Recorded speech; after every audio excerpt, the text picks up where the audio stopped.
This is Hemant. And Jessica. And you're listening to the Friendly Atheist Podcast. If you like what you're listening to, please go to patreon.com/Friendly Atheist Podcast to support the show. If you give $5 a month, you get ad-free episodes and a bonus episode. And both of those will come into play today. And I also want to point out that if you like listening to this on YouTube while you do, real work in the background, this is also on YouTube on the Friendly Atheist channel. Hello. Hi. How is everything? Oh, fine. We're waiting an impending blizzard. Yes. So we're recording this early so we Yeah. can get home. We'll see if that works. Yeah, it's 10:21 a.m. This is an extraordinarily early moment for me to be on mic. I hate it. But one of my best friends in the whole world is driving up from Louisville, and her friend Lauren, and we're gonna be in the city all weekend, and hopefully they make it after the blizzard. And Good luck with that. Well, they're from Kentucky. They're not as nuanced at driving in the snow as we are. I But anyway.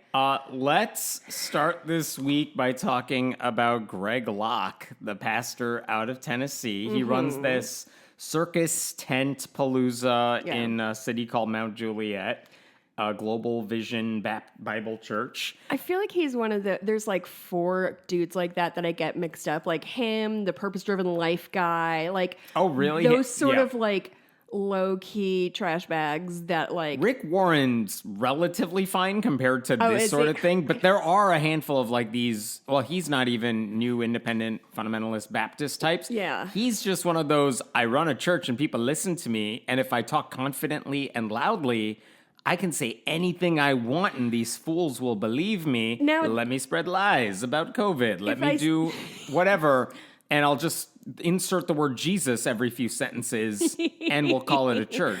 The if I say something confidently, people will believe me hack is something I learned at a young age and really got me in a lot of trouble. And I think it was a mistake that men ever learned it, period. Because they take way too much advantage of it.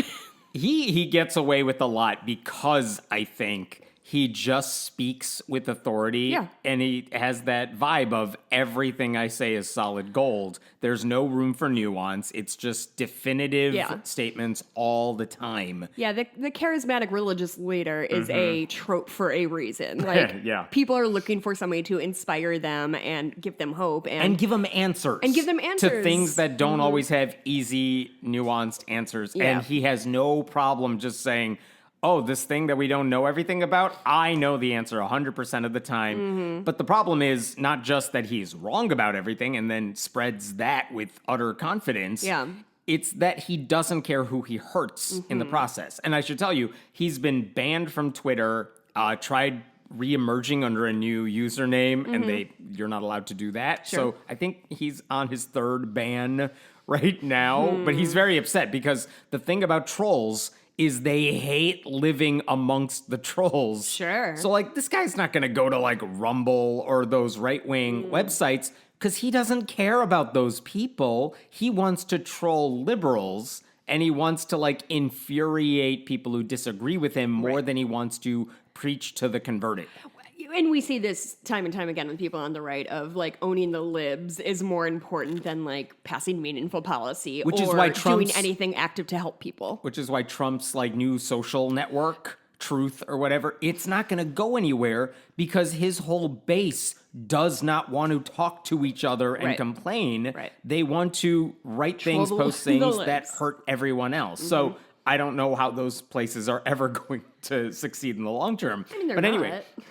Over the weekend, Locke went on this, every rant is unhinged coming from him, but he basically said the following. I'm not going to do all the vocal cadence that he has here, but he basically said, we got the first and last names of 6 witches that are in our church. And you know what's strange? 3 of you are in the room right now. Oh, no. We got your first name. We got your last name. We even got an address for one of you. Jesus Christ. He's threatening members of his congregation? Not telling them the names, by the way, even though he supposedly has them. Just saying, I'm watching all of you, basically. That is fun. We'll come back to that. That is not funny, quirky Christianity. That is abuser territory. So we'll get back to that. He said, "You so much as cough wrong and I'll expose you in front of everybody in this tent." Christ. He said, "We got all 6 of their names, all 6 of them." And you said witches, so they're all women, huh? So we'll get back to that too. Interesting. Yeah. This is the weirdest part, I think. 2 of you in my wife's ladies' Bible study, and you know who you are, and we gonna ask you to get out or I'll expose you in front of everybody. So 2 of these supposed witches are part of the church Bible study that his wife runs. So now he's like pitching a locked door mystery of like, one of you had to kill the butler, but nobody's left. So everybody start pointing fingers at each other. And here's the thing. First of all, why are they members of his church if he knows they are supposedly these evil, evil witches? He apparently knows they're witches, allows them in church. I mean, takes their money. He allows them to join the Bible study and get confirmed in his church. All of that's fine, apparently. Like, at no point in this worrisome thing that he's describing does he say, "I must stop you from infiltrating my tent." Right. No, he's like, "I know you're here. You're standing right here. I know your names." And then he purposely does not get more specific than that, which is... This is really not okay. Like, I want to be extremely clear how dangerous this kind of rhetoric is. This is how women are murdered by their own communities. Yeah, so This is the first step. This is the 5th step. Over the years, I've posted some videos on Twitter that went viral in terms of like, wow, that got a lot of views very quickly. I think this superseded everything because of how many people share that reaction that you just had, which is, this isn't just a crazy ass preacher saying some stupid shit. This is genuinely dangerous. Yeah. This is a literal witch hunt. Yeah. Republicans, pay attention. This is what a witch hunt looks like. Right. Yeah, it's... Fuck. No, that's the really gazpacho was coming after him. Right. So he not only said... Tennessee Church, you said?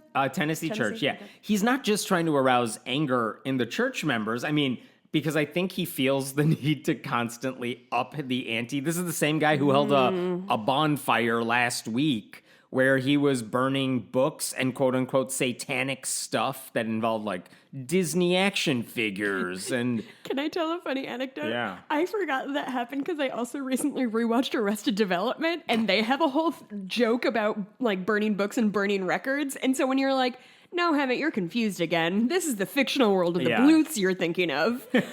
No. He actually burnt books. Anything particular? The mouse book? No, or but just... lots. He had a giant fire outside the circus tent, which you would think would be a health hazard of some sort. OSHA should look into that for sure. I did read an article that said one supposed Satanist infiltrated the bonfire ceremony and threw a Bible into the mix. Haha, I got you. Which, again, whatever. But it's just... This is what this guy does. He's constantly pitching a religion that says you are all constantly under threat. Right. There are people out to get you. I'm the guy who's going to protect you by exposing the wicked ones. Well, nothing fosters a tight-knit community quite like a shared enemy, especially one that's invisible and unprovable. He's using witches the same way most pastors talk about Satan. The devil. I just want you to be scared, and I'm just going to describe everything bad. Yeah, to protect you, and everything bad that is happening in your life, in the world, it's all because of this thing that I am the only one that has the cure for it. Mm-hmm. Like, what was the saying? Like, what's religion? It provides a cure for a problem caused by religion. I'll give you some version I'll of give that. you the disease, then sell you the cure. Yes, exactly. And here's the thing. Is he ever going to expose the witches? Is he ever going to release their names? No, because he's making it all up. Or we're seeing like a cult-like escalation, which truly, if you look at Jonestown, not to be dramatic, but that started as just a regular church, and then shit got kept getting ratcheted up.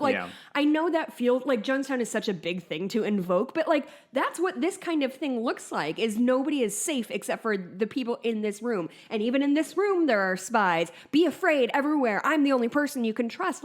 This is how cults do. Yeah, it's not that he's going to expose the witches, it's that he's creating an environment where anyone could conceivably be declared a witch, and if you don't want to be a target, just obey and do whatever this guy says, which, yes, that is how cults operate. Truly, watch any cult, and one of the kind of tenets is always, you're spying on the other people for me. I'm trusting you, and they do that with 8 different people, so they're all suspicious of each other, so nobody can band together and rise up. He also said textbook shit. He also said a while back, the devil's the one, basically, or whatever, whoever he wanted to blame, is spreading lies about COVID, which is why in this church, in this circus tent, we don't do masks. You wear a mask, I'm gonna kick you out of here. And then remember, one of the church members died, and his family was like, it's 'cause of church. It's 'cause of Locke. And how many other people suffered because of what he said? We don't have a direct answer. Yeah. Bob Smetana of Religion News Service saw the video and he got in touch with Locke. He's like, so tell me about these witches.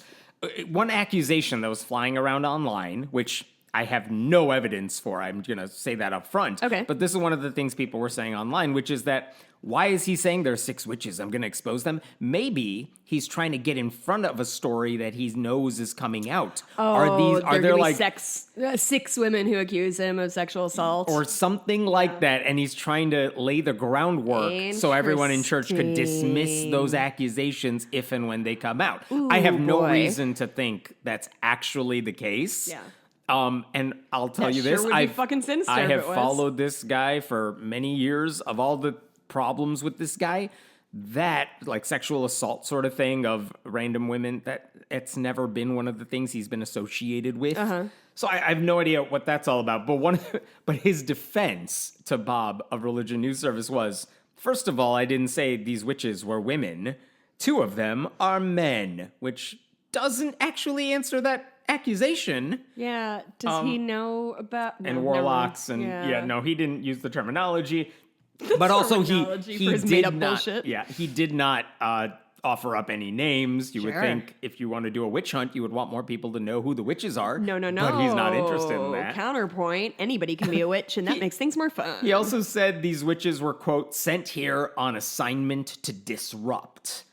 As if this is why the witches are entering his church, because they want to mess with him and this church thing, except the sort of people like us who would be very interested in taking this sort of shit down. Yeah. No one is eager and enthusiastic to go to a maskless, unvaccinated circus tent in the middle of rural Tennessee. And we're not lining up to disrupt his service. It's so much easier to just let his own words do the damage. I'm anyway interested in the fact that he said you said they were sent or they were on a mission? He said, quote, they were sent here on assignment to disrupt. It's so nefarious. He said this to Religion News Service. Because this absolutely posits a higher bad. You know what I mean? The boss bad of who's sending his little once we get the witches, monkeys. We'll get the ultimate witch. Right. Because that's not just these women are witches and they have been sent here. By whom? At one point during his sermon, he, in big quote hands, he jokingly said something like, I'll get you my little pretties and your little dog too, speaking to the witches, except in The Wizard of Oz, it's the witch who says that. God, they're no idea. So bad at humor. It's almost impressive. I know I have done some stinkers on this show, but Jesus Christ, they're dull. Notice that he never said, hey, everyone, there are witches here. Let us pray to get rid of them. No, that never even crossed his mind. Prayer only works when they say it's going to work. It's like a mother's kiss when you got a boo-boo. Oh, man. So, it's funny because he's insane, but also... Funny is difficult. Yeah. Interesting and terrifying are the words I would use. So, that was Sunday. And on Wednesday, when he did his midweek sermon, he opened it up. That was By yesterday? the way, I should say, Greg Locke knows me. We have communicated in the past when I've said shit about him because he's insane. No, this is not a brag. This is a disappointment in my life. But I know this guy. I've spoken to this guy before many times, only to say he knows me. I know he saw that clip on YouTube that I posted because he knows me. And he does not, and he can't communicate with me because he's not on Twitter anymore. Oh, yeah. So no more. I'm getting no more DMs from this guy. Oh, he used to slip into your DMs? Back in the day. Surely I would read a book that's just your DMs from unhinged Christian people. The weird thing is, like, there are things I've written that he very clearly wanted to clarify in the past. If I said, like, this guy's saying this crazy shit, and he would try to clarify it and stuff, and I'm like, yeah, I'm still right. That was the type of conversation we used to have at some point in the future. And one time, when, like, my Facebook account was locked out because on my website's Facebook page, I must have posted a story or a meme or something, and it offended someone's religious sensibilities, and I got locked out for 24 hours or whatever. It happens. It happens to everybody who does this sort of thing. I think I said something like, I think I'm locked out for a few days. Does anyone know a workaround or someone at Facebook or Twitter who can help me out with this? He reached out and said, well, I have been locked out in the past, and here's the person I talked to. He said, here's the person I talked to. You might want to talk to them, which was a nice gesture. It didn't work. But I'm like, it's like he has these things. I mean, it's like the Ray Comfort sending me pears thing when I made fun of his movie. It's the charm offensive. That's exactly. Is that an expression? I've never heard that. Yeah, that's exactly what it is. He has his moments where it's like, I can see why people are drawn to you, but also I think you're evil, and in this case, very dangerous. Well, and I think people and he's very clearly moved into the, I don't care about trying to be on good terms with you. I'm just going to try to hurt people now. Sure. That's what I've seen in the past, 2 years. Right. Yeah, I don't know. It's just a tricky thing that happens when they, Oh, I brought that up for a reason. Finish your thought. Oh, no. Actually, you go ahead. I need to formulate mine. On Wednesday, when he did his midweek sermon, he says, I want to address this, clip that's been going around. Some known atheist posted this online. Me? I'm like, is it me? Is it me? No. Is it Donnie? He's like, I was just thinking in my head. First of all, I'm laughing my ass off. But the second thing, I'm like, you know who I am. Don't pretend like I'm some random dude to you. We've communicated before. It's like the 30 Rock thing where the meanest thing you can say to somebody you know is nice to meet you. That's truly what it's like. To get back, I think also, in addition, sort of the flip side of the coin of the charm offensive thing is, I wonder if a lot of these people are really old fashioned in that, you know how a lot of people will talk about, old timers will talk about, in my day, Democrats and Republicans would, maybe disagree, but then we would go out and have lunch together because blah, blah, blah. Whereas now, just speaking for myself, I don't want to be friends with somebody who is actively trying to harm somebody else. How you vote tells me everything I need to know about you. I think the first time I ever not communicate with the guy, but he was on my radar, is he was saying some anti-abortion bullshit, and I think we got a bunch of people online to make donations to Planned Parenthood in his name because they were sending postcards to thank you. That's what happened. Yeah. And he made a video where he's like, someone sent me a postcard saying, thank you for your donation to Planned Parenthood. How dare one person make a donation and put it in my name? And he was very angry about this. So it's funny. like, they send postcards now? Hey, everybody, go make a donation and say, on behalf of the church. And he ended up getting boxes and boxes of postcards. And it's sent to his church, right? It's not like his home address. Right. Yeah. So then he makes this other video there are boxes of Planned Parenthood donation thank you cards. We're going to go to their headquarters and burn these boxes outside the building, which, whatever. I think that means we could do another round of donations. That's was it the Bundys or whatever who held up in the Northwest? Em and Bundy. And people started sending them dildos for some reason. I remember that. That's which funny. Is a good prank, but dildos are probably very expensive, one would think. So I hope they don't... Right, I mean, get pleasure out of it which is the Planned Parenthood donation. Make your donation, and then they get a postcard. That's so much easier.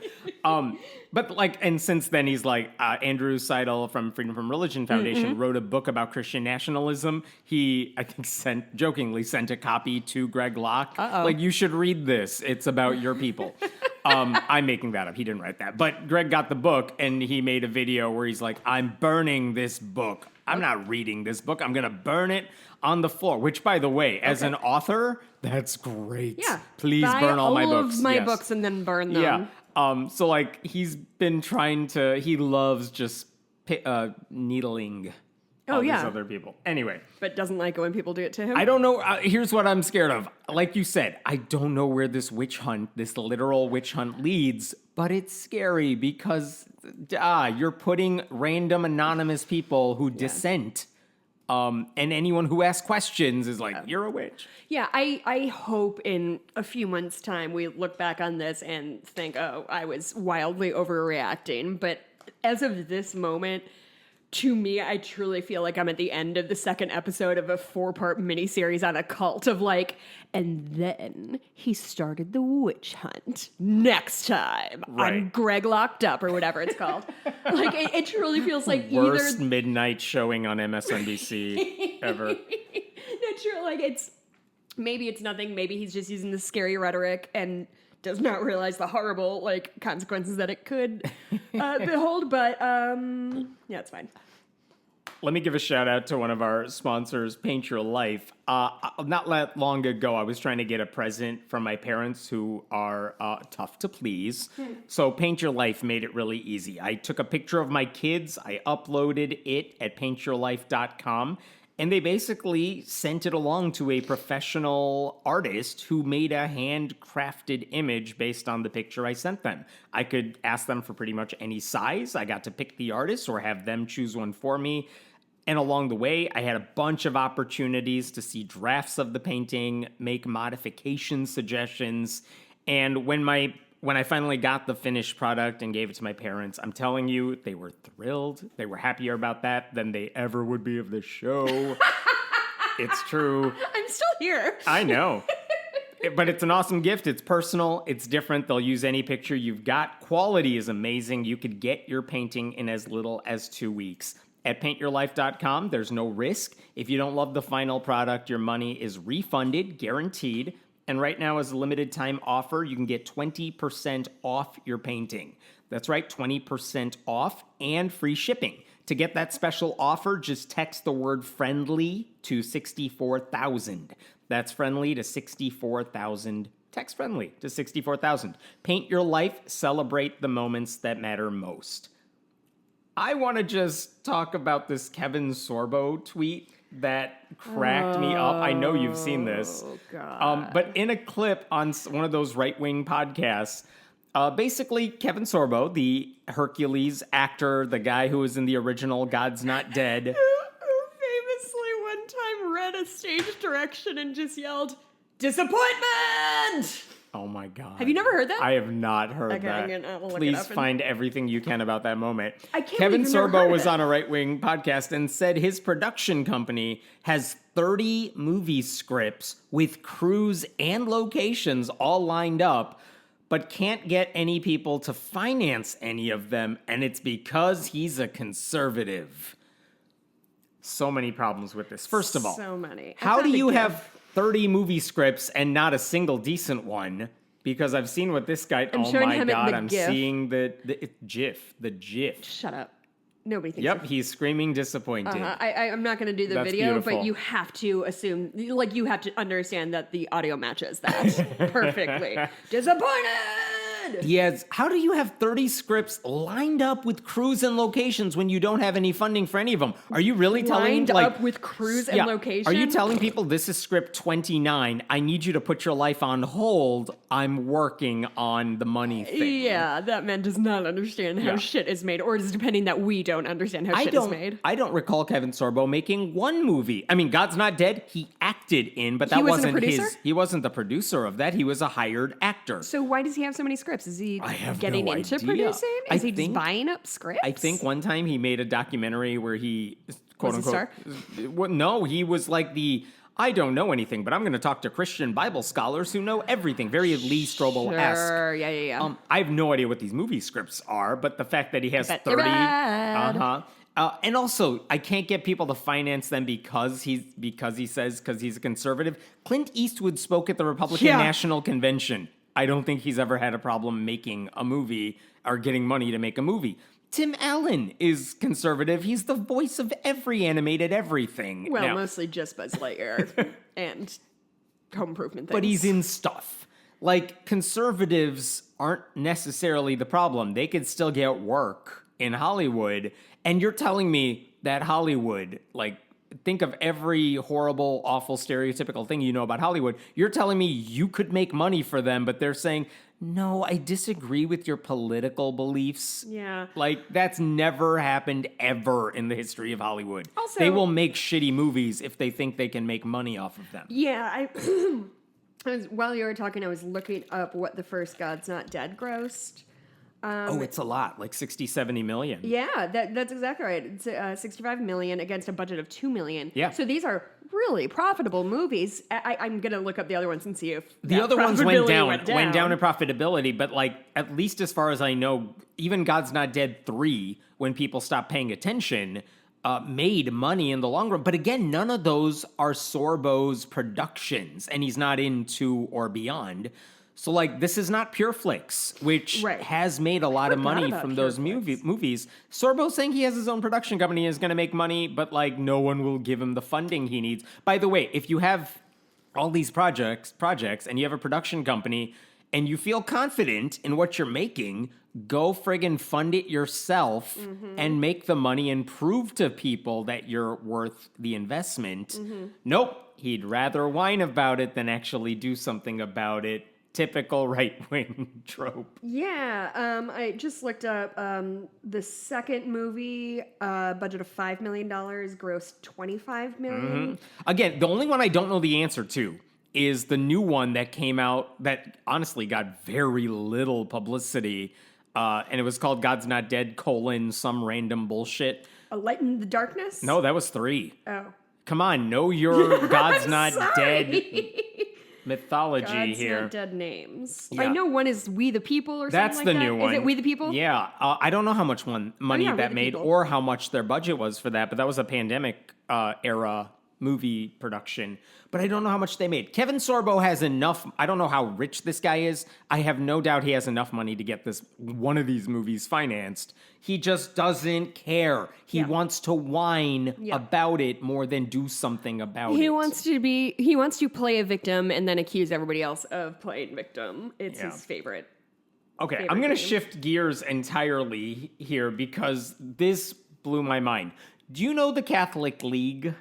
Bill Donohue. Sure. Like Blowhard, who often back in the day, back with like Dave Silverman of American Atheist, would appear on these panel discussions about religious issues, and you would have like the atheist fighting the Fox News host. Yeah. And they would have this conservative Catholic, Bill Donohue, like defending whatever the Fox News host said. Yeah, it was a very different time in the world because they were always arguing about like whether atheists A, exist, B, are moral, C, is this billboard offensive to you? Right, it was all very, like, kind of esoteric as opposed to now it's like, hey, these atheists think gay people should have the same rights as straight people. Debate that. Like, it's that more now, I guess. We're not talking about billboards anymore. Right.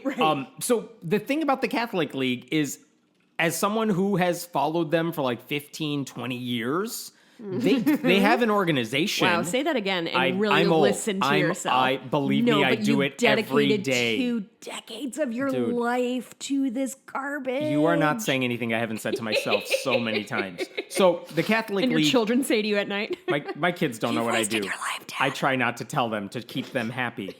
So the Catholic League why I don't hang out with them. Is an organization like that. I assume has like a building. They have a board of directors. It works like a nonprofit. Right. Like they say they're a nonprofit defending Catholics. But just to be clear, and they are open about this, they have no official affiliation with the Catholic Church. They get no money from the Vatican. It's an independent group that just says, we defend Catholicism. Okay, fine. Whatever, you do your thing. Unofficial franchise. But as far as I could tell, like, name one board member of the Catholic League. Phil Donohue. You can't. Because they're MIA all the time. I'm sure there's a list on their website, but they're not public figures. Okay. How many staffers does the Catholic League have? I don't know. I think they have like a half dozen up to a dozen staff members. You've never heard. You generally have never heard of any of them because Bill Donohue's the only one who ever is in the public eye. Technically, there's a vice president to the organization whose name I just wrote about, and I still can't remember because she's non-entity as far as anything's concerned. But those are the only, like, 2 main staffers, and then maybe a handful of, like, internee type staff. But what do they do? Yeah. What does the Catholic League do? The answer is nothing, as far as I can tell. They put out press releases every time, like, Weekend Update on Saturday Night Live makes a joke where Catholic priests are the punchline. They whip out a press release saying, NBC hates Catholics, which is bullshit. But they just put out press releases. It's like 1 Million Moms, which is the one mom. Yeah. Like, you saw a commercial. Oh, you mean Susan? Yeah, Monica. You saw one commercial with a gay couple that, like, a glimpse of, here's a happy family. There's a happy family. Here are 2 gay dads. Here's another. Wait, go back. It's more like, and then they put out 2 men sitting at a table with a child. Right. Fuck! And then they put out a press release, 1 Million Moms does, Yeah. saying, like, this is traumatizing children. End of days. But 1 Million Moms is literally one woman and no staff, as far as I can tell. The Catholic League is Bill Donohue and a bunch of, like, figureheads who don't do anything. So here's why I bring all that up. Yeah. This has been the case as long as they've existed, pretty much. What's his salary? Whose? Bill Donohue. Oh, $1 million. Oh. A year. Yes. Is it? Did I get it right? That's the story here. Here's what we found out. NBC News reported this week. That, you know, nonprofits are supposed to fill out those, like, 990 forms that tell you, here's how much we took in. Right. Here's where that money went. We're not a shady group. Here's what we do. And all of that's fine. But you are supposed to be transparent about it if you're a nonprofit. And there's a separate argument to be had that churches are nonprofits, but they don't have to do this. Sure. Anyway, this is a nonprofit group. In 2017, which was their last publicly available 990, it said 5 years ago. Bill Donohue, it said on there, made $511,000 a year, and then got an additional roughly $59,000 in additional compensation, maybe like travel budget, other stuff like that. So, I mean, $570,000, right? Not bad for a guy whose entire job appears to be shitting out press releases every 2 days that say the same thing over and over. That feels like right for that kind of position, that kind of figurehead, right? Like, I don't know, that doesn't If you're the head of, let's say, eyebrows. the ACLU or Planned Parenthood, like a major, and could be conservative too, a large nonprofit with hundreds of employees and this, you could make a solid argument that since the role of a director, executive director, president of a nonprofit at those places is not to micromanage what your staff is doing every day, but to be the figurehead and raise money for the group. And because of you, the group made X millions of dollars this year. So yes, you get paid well for it. And nonprofits, that happens all the time, and we can argue about how much they should be making. Totally, yeah. But this, like, that sort of salary would not be weird if they had a pretty large staff and they were doing all sorts of things that required a large staff. Again, my issue with this is he's one dude with a couple of minions. What does he do? Does he really need $500,000? Does he deserve it? No. I can't. I don't know how you justify that if you are a donor to the organization. By the way, in 2017, it also said all other staffers combined outside Donohue and his vice president received less than $250,000 total. And how many? Do we know how many staffers there are? 6 to 12, somewhere in there. I don't. Yeah. So less. So less it wasn't. per person. So basically, he made $500,000. Sure. His VP made like $250,000, and then everybody else also made everyone else made that total. Yeah. Like, okay, weird. Yeah. Weird. Okay, here's why this is news. To me, that just sounds like they capitalism. just relatively recently, because there's an IRS deadline here, they just released their 990 from 2019. I know the dates are weird here. Is this normal? Kind of, unfortunately. Okay. No, who's going to hold them accountable? No one.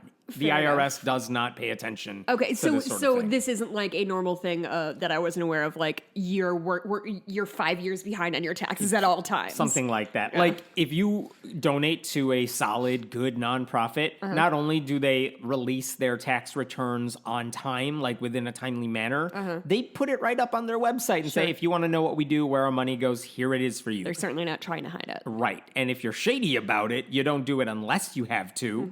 And only then, like, you won't necessarily find this easily on a lot of nonprofits' websites. Sure. Like, I only got access to this through, like, Charity Navigator or GuideStar or one of those nonprofit watchdogs that collects this sort of thing.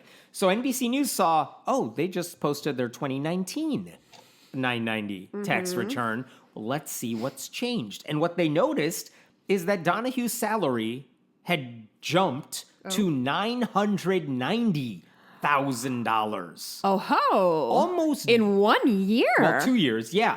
In addition to $63,000 for additional expenses. So this guy is now making over $1 million a year, and presumably has since 2019. And that's a jump from the $500,000 plus he was making in 2017.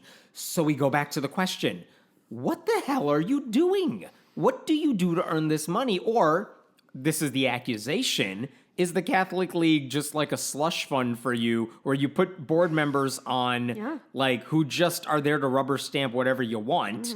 Like, there's no actual governance here. Yeah, of course. So this is what NBC News was like, well, that's unusual, and you wouldn't see that at legit nonprofits. So they asked him, like, what is up with this, Bill? And here's what he said to NBC News. Your information on my salary is incorrect. Oh. It's their documentation, by the way. Yeah. He said, the board decided to grant me an exit compensation. I will be retiring probably in the next few years, and that is why the figure appears to double my salary. That doesn't make sense. That's not First how of all, retirement works. He just said it's incorrect, and that's why it all seems this way. Well, then it was correct. The number was right, so it wasn't incorrect. But also, you're telling me because you think you're going to retire, not I am retiring, but I might, so the board decided to, like, thank me or whatever, give me my super bonus exit package. None of this makes sense. NBC spoke to nonprofit lawyers and people who follow this stuff and basically saying, is this normal? And they're all like, no. I'm so fucking mad right now because all I can think about is the fact that when I started interviewing for jobs like 10 or 15 years ago, everyone was like, make sure you take off your engagement ring because if they see that you're married or engaged, they'll think, ooh, she's probably going to have a baby soon, so we probably don't want to hire her because we don't have to cover that. Whereas this guy's like, I might think about retiring soon. And the company was like, that's great news. Here's twice of everything for some reason. Right. Like, what could the justification possibly be? I think he gets paid by the decibel. So every time he yells, the pay goes up. So that's a pretty funny joke. Thank you. The NBC News spoke to a nonprofit fraud expert who said this: I will be retiring probably. Certainly would not be enough for me to vote as a board member to pay out exit compensation. This sounds like it's more of a possibility where he says, I might retire, but he's not.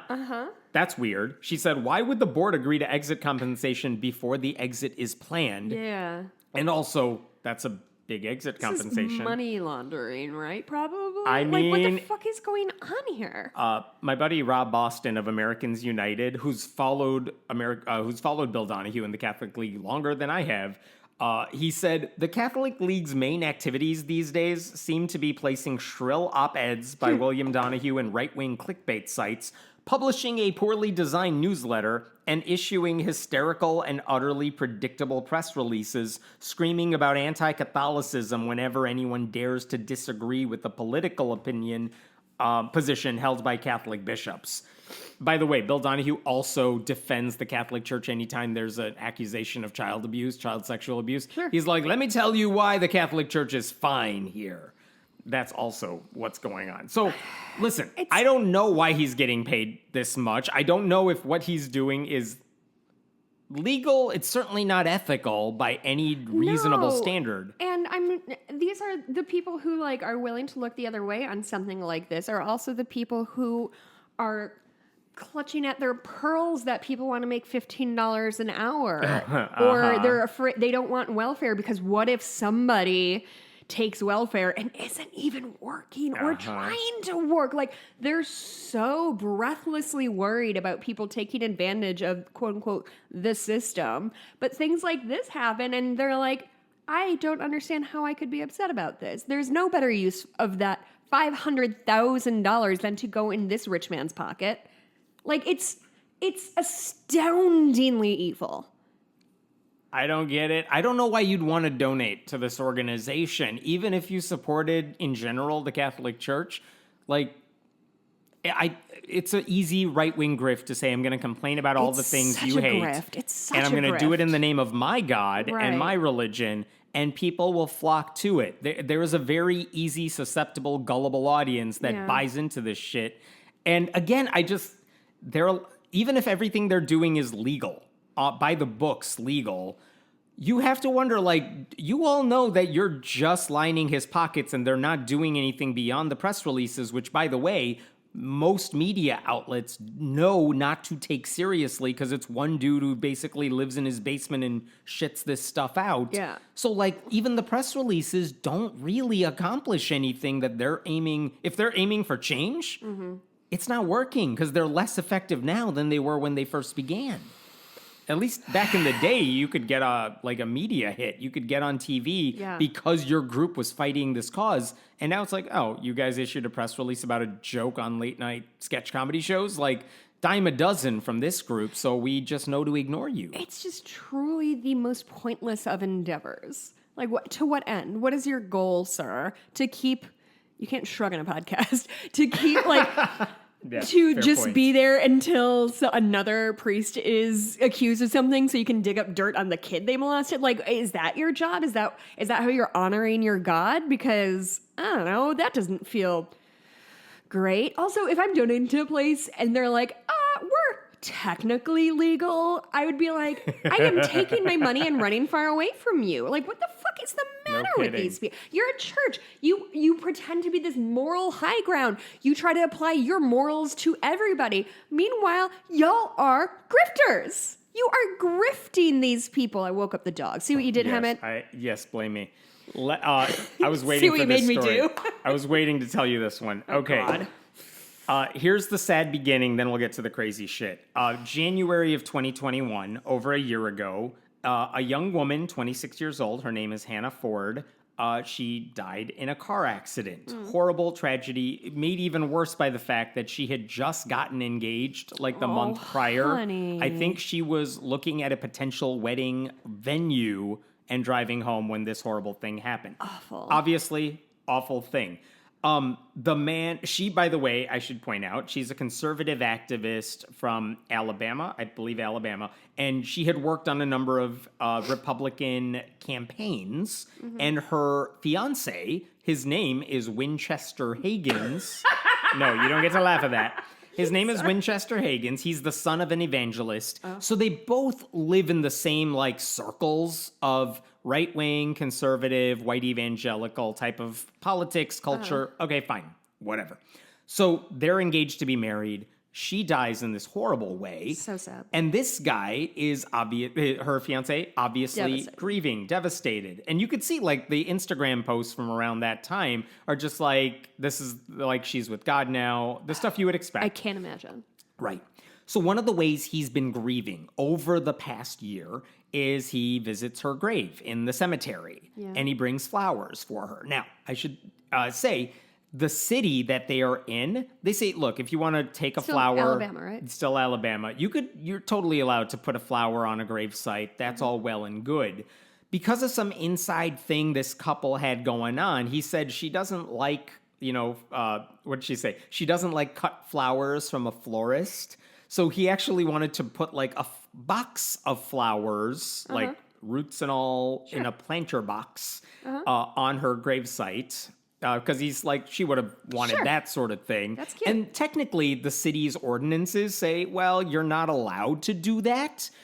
But honestly, we're not going to put up a fight with you about this. Sure. If you want to do that, we'll let you do it. Unless, like, the family complains. You know what I mean? Yeah. So he's been doing this for years. he made an Instagram post Has it been growing, or he's just maintaining this little mini garden? Well, I think it could grow a little bit, but it's not to the point where it's out of hand. Okay, that's what I was wondering. It's not anything. I'm going to make this bigger and bigger so I can really honor Jesus, like that guy from The Fight Before Christmas is what I'm thinking. Right. So several months ago, one of his Instagram posts showed a picture of the flower box, which is decorated on like the wood box that it's in is decorated with pictures on the outside. Very adorable. Sure. And and here's what he wrote on Instagram. I wish she was with me tonight. This is the 4th time I've put a flower box on her grave, and someone keeps trashing them. Like, someone keeps throwing away the flowers I plant, but each time he throws them away, I will plant more. Didn't give a name. Just said each time.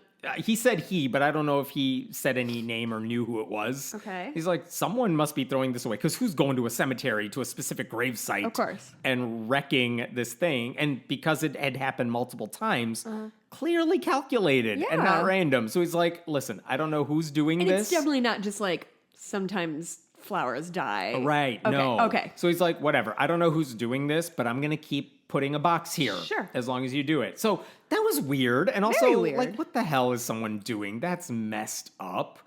So the reason I bring up this story is, so January of 2022, last month, would have been the 1-year anniversary of her death.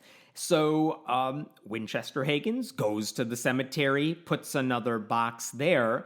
And I'm going to read to you from a news story about this. Last month, Higgins was arrested for littering after putting the box of flowers on her grave. Wait for it. Hannah's father, Tom Ford, signed the warrant for his arrest. No!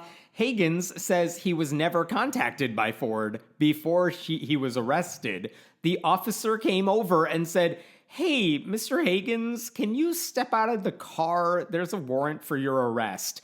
And I said, no, that's impossible. There's no way. Oh my God. So not only did he get arrested for littering, for putting a flower box on his dead fiance's gravesite, her dad is the one who said, go arrest that man. Oh my God. What the fuck? Yeah. Also, I love this story, but why are we talking about it? So who is his dad? Who is this girl? Oh, I'm sorry. Who is her dad? Her dad. Who is her dad? Her dad's name is a guy named Tom Ford III, who is also a conservative Baptist preacher. Same Ford circles. A designer? I think there might be. But yeah, he's a conservative Baptist preacher.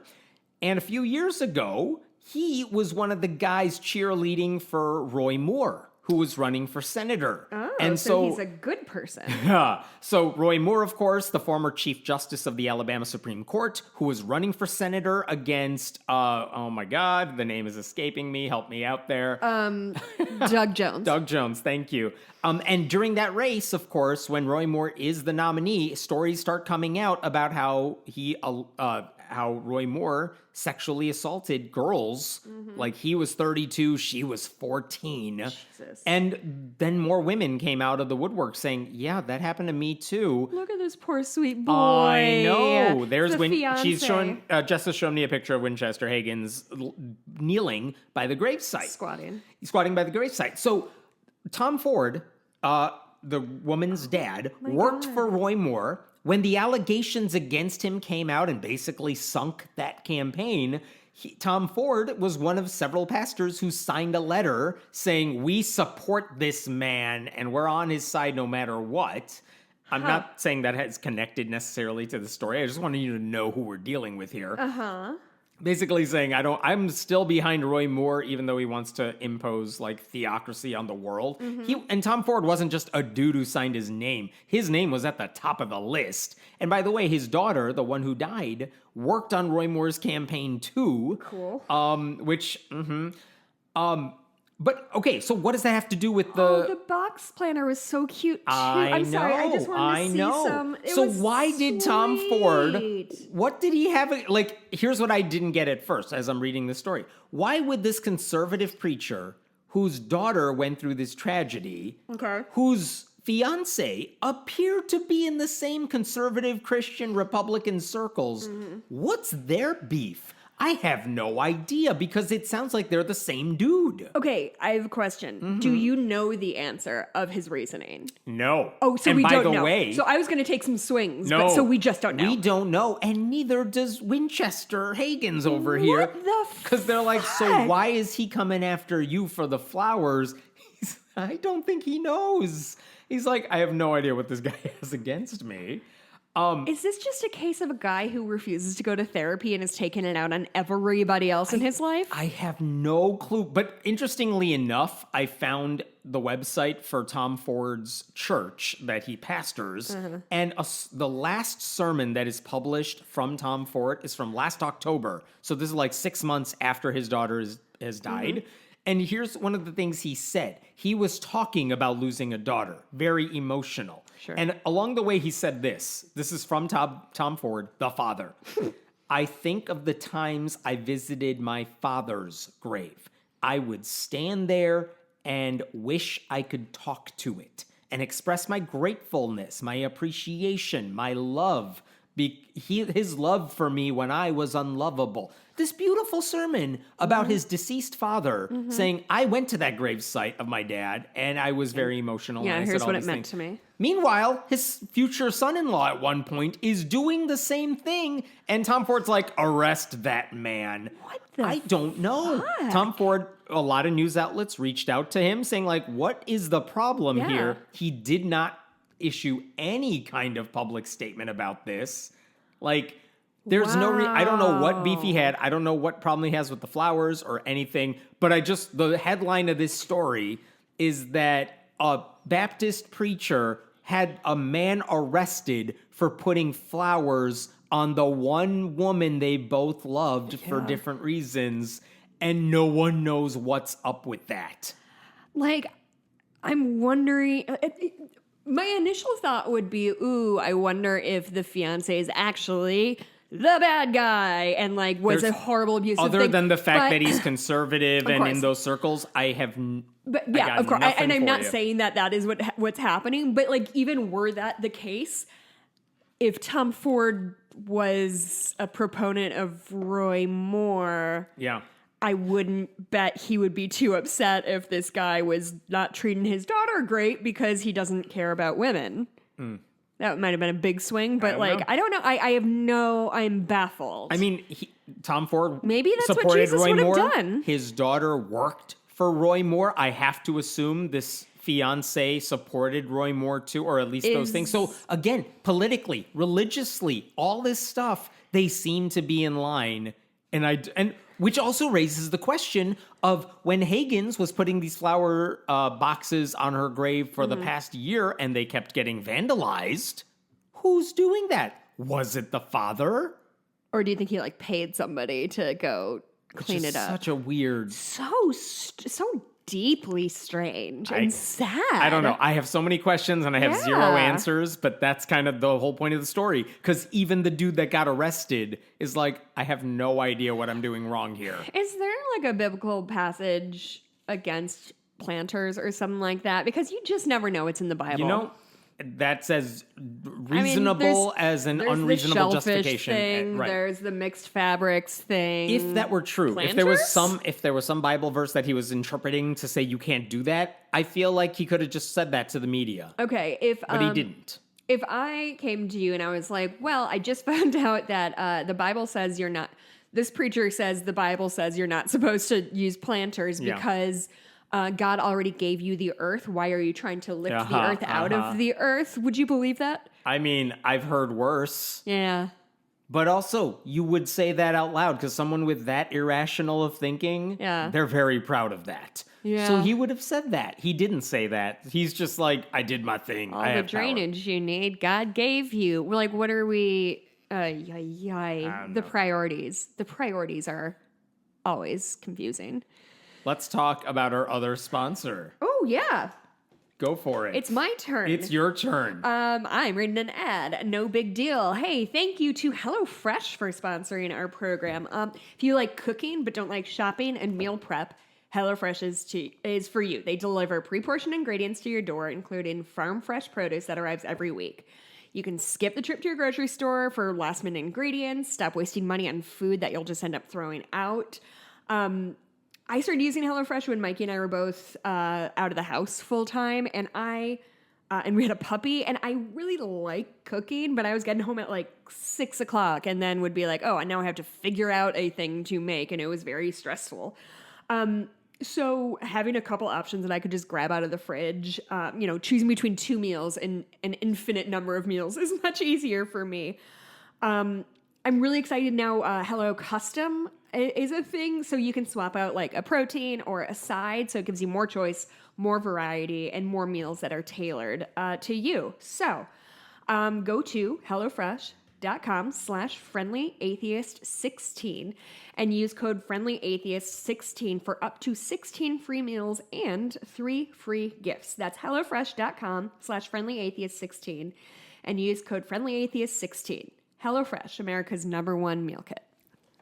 Let's talk about Midland Christian School. So Texas. I was going to say, school, is this a Texas-based situation? It is a Texas situation. This is I think K-12 school in Texas. Uh-huh.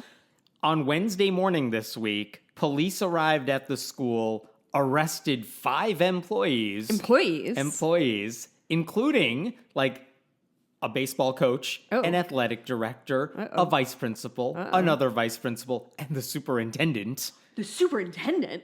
Everyone. They got all 5 of them. We have mug shots for all of them. And it's like, the hell's going on there? Because I will tell you, as I saw this story, it's like someone alerted me, hey, some shit's going down at this school. And you're like, what? Texas? Why? I know. And you could see some of the news vans 5 people just got arrested at this school. We don't know why yet. So it's like, the hell? How do you get this many people involved? Off.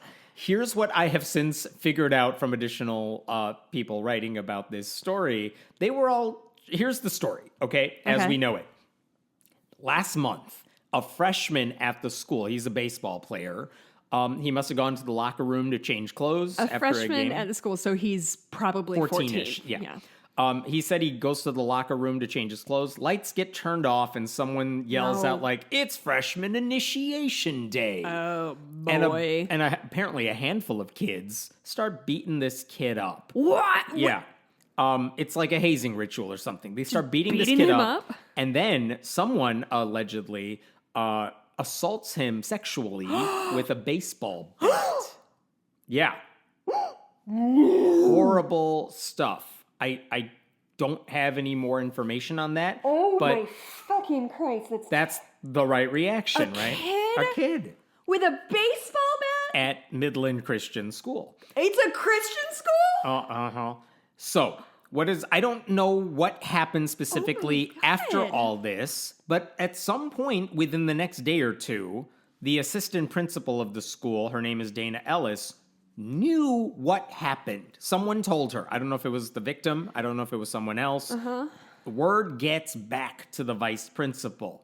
What would you do in her situation? The vice principal situation? Yes. Fire everybody and just start again. Burn the school down. Start again. You done fucked up. This is not a fixable situation. This is a tear the system down situation. So what does she do? As far as I can tell, she didn't document anything and told the superintendent, who at a school like this, the superintendent sounds like a big deal, but it's probably principal, small school, superintendent. So it's a small school? Yeah. Well, compared to a giant ass public school, it's smaller. But she tells the superintendent, whose name is Jared Lee. Jared Lee is the head of the school. So fine, I get it. She told him. Right. What does he do? He basically tells the athletic director and another assistant principal, I need you guys to investigate this. Okay. And so they, I guess, go off and running. What do you want them to do? They're nobodies. They're not cops. They're not cops. Okay, so this is kind of the whole story. At no point do any of these adults say, what? A sexual assault occurred on campus? Let's talk to the police about this and get them on the case. No one does that. They apparently, allegedly, they all just talk to each other and say, you should take care of this. Yeah, that was fucked up. You should do something. None of them go to the police. I should say, in Texas, state law mandated reporting on this sort of thing. Isn't that national? Have to. I don't know if it's in every state, but in Texas, they have to report this sort of thing to law enforcement. There is paperwork you have to do. Like, let me write down the incident report. Let me write down everything we know so I have the documentation for it so we can proceed. Because the police are going to want to see that as well. I work at a nonprofit and a horse bit me and I had to write up an incident report. Right. Like the standards for writing incident reports is very low. Like a major splinter you have to do an incident report on. So weeks after this incident occurred, I guess law enforcement, the Midland Police Department or something, must have found out about the assault. And they're like, oh, shit, no one told us about. Okay, well, we'll get on the case. So they're talking to the school and they're like, hey, Superintendent Lee, give us all your documentation on this. And what does he say? Nah. No. I was doing a joke. He said no. He refused to turn over the requested documentation. He refused to answer any more questions. And they're like, you don't get to say no to us for that sort of thing. Works. So it turns out this week, police obtained a search warrant to go to the school. They went to the school and they were able to get access to emails, any written reports about this incident that occurred. And what they found out is that the only documentation that they could get their hands on was written up a couple of days ago, literally. Like, not when the incident occurred. Nobody wrote it down. It's pretty much like, from what I can gather, school officials are like, oh no, no paper trail. There's no paper trail, but like, we need to produce one, so let's write it up now. And like all the actual things they were supposed to do, they're now trying to make up for lost time. And the police know that. They know that this stuff was written like this week, This is which why is I don't illegal. believe in any conspiracy theories, because people are absolute idiots. Right. So I don't know, were they trying to just cover it up? Because if people found out about what happened to the student, it would be bad publicity for the school. They were not concerned about their student. They were concerned about their own asses. Yeah. So all 5 of those adults, including the baseball coach, who apparently also knew about the incident and didn't go to police, were arrested. Good. They have, I think they were released from jail on bond as they await a court date. The school has only issued a statement basically saying school officials have and will continue to cooperate with law enforcement and their investigation. I hope which, none of them can ever work with children again. I should say one student who, obviously because he's a minor, his name is not public. One student was charged with the attack, apparently the one who did the sexual assault, but apparently there were more people there. So I don't know what happens to these other kids. But again, What is going on? The question here, why didn't school officials follow the protocol? Why didn't they tell law enforcement? What were they trying to accomplish? What were they going to do if the police did not get involved? Were they just hoping to slide this under the rug or something? How did all these people know about the hazing, which apparently, according to students, are like, yeah, it's a thing that happens at our school. How did everyone know this? And these adults did nothing to stop it before this sort of thing happens. Because of toxic masculinity. Because, like, the boys will be boys of it all. This is how they have to bond. It's such garbage, and people are getting hurt.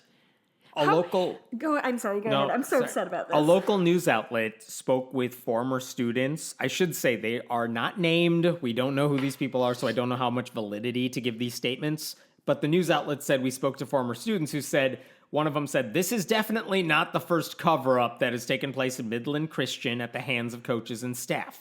Someone else said there's a double standard. Boys get away with a lot. Another said, same thing happened to my sister there. They, other students, slipped her a Xanax. She had no idea what it was as a sophomore. Then during a talent show, they started hitting her in the face with what I think they mean their dicks. My sister told the... What? I'm sorry. I can't verify this. My sister told the principal and the coaches, and they suspended her for taking the Xanax. Meanwhile, the boys got to play the next football game. All unsourced. Take that all with a grain of salt. But the reaction from former students, at least in some cases, is what this story is about, them not reporting to the police about the sexual assault. That pretty much falls right in line with what we experienced at the school. And some of these people are offering up unverified stories to back that up. Right. But again, they're just saying, yeah, that checks. that's about what we experience with these people too. This sucks. It very much does. And again, look, the problem here is if they thought they were going to be able to sweep this under the rug and get away with it. Right. I mean, the Catholic Church does that. Southern Baptists have done that. Jehovah's Witnesses have done that, where they sweep it under the rug, hoping, like, we'll take care of it, but we'll take care of it internally. The military has done that. Like, anytime there is a group of people who believe that their desires supersede the law, we're gonna keep saying this. And as long as people value men's careers over the children and women and other men that they hurt, this is going to keep happening. Yeah. What's going to stop them? We cannot count on Christian leaders to police themselves when story after story shows they are completely unable to hold each other accountable. It's not specific to Christians, but it does happen within Christian groups. Because Christianity tends to be this sort of like top-down paternalistic society of whatever the upper echelon says goes, don't question it. And that is you can draw a straight line between don't doubt God's word to men do whatever the fuck they want to with no consequences because they want to. And I don't say this very often, but man, if the police were not there, what the hell would have happened? Now all I can think about is how many other schools in the cross country around the world who are pulling this shit off and are not documenting it. And how did it come out? The kid said something to another teacher? Is that what you said? I must have been the case. But we don't really know. We don't know all the details. Again, we're recording this on Thursday. This went down on Wednesday morning, and people are trying to figure out what the hell's going on. Victims are constantly shamed into silence. Yeah. This shit is happening all over the fucking place. And of course, because the victim is underage, that makes it that much more delicate and harder to get information because it's not like you're gonna... Yeah, and you don't want to re-traumatize. Like, that's a whole other thing of, like, re-traumatizing kids by making them go to fucking court and testifying against their molesters or whatever. Like, the whole thing is fucked and rigged for the weak people to lose. And on that note, we're going to wrap up here. Can I go back to bed? No, you cannot. Where do we find you? Sad. Oh, God. You can find me on Twitter at Jess Blumke and on Etsy at Bitches Get Stitched Done. Hemant, where can we find you? I am at Hemant Mehta on Twitter. Go to onlysky.media. Check out that news site where I write stories, and we'll see you next week. Thank you for listening. Goodbye.